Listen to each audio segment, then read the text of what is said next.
the United States had just taken a 1-point lead in the gold medal games over the Soviets.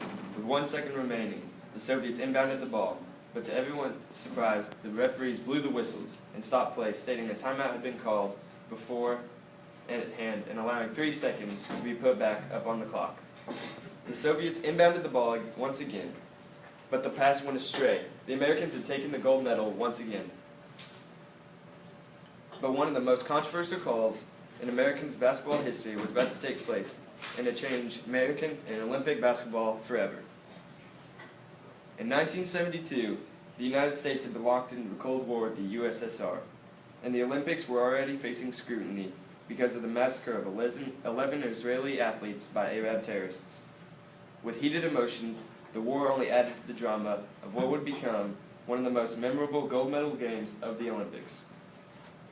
Since basketball joined the Olympics in 1936, the U.S. had asserted its dominance on the sport, winning 7 consecutive gold medals and an undefeated record of 63 wins.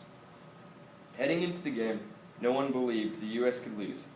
Many United States citizens believed this game would increase morale on a struggling Cold War. No one was prepared for what would come. As the game began, the U.S. team got off to a slow start and found themselves down by 5 points at the half. The USSR's lead began to grow until the United States began their comeback. With 38 seconds remaining in the game, the Soviets only had a 1-point lead. The game began to run out when Doug Collins of the United States team stole a pass with 10 seconds left in the game. He pushed the ball up the court but was fouled going to the basket. He made both free throws with 3 seconds remaining in the game.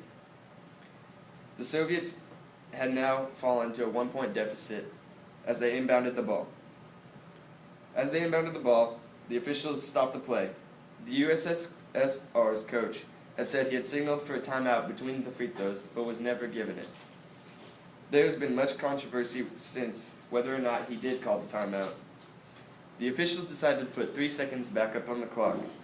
The Soviets inbounded the ball once again as the pass went astray. Everyone believed the Americans had won the gold once again, until they were signaled to return to the floor. William Jones, head of the FIBA at the time, came from the crowd stating they had not reset the clock properly.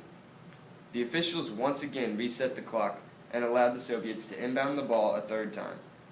This time, Alexander Belov caught a full-court pass over 2 American defenders and scored the winning basket. Americans' dominance on the basketball had come to an end.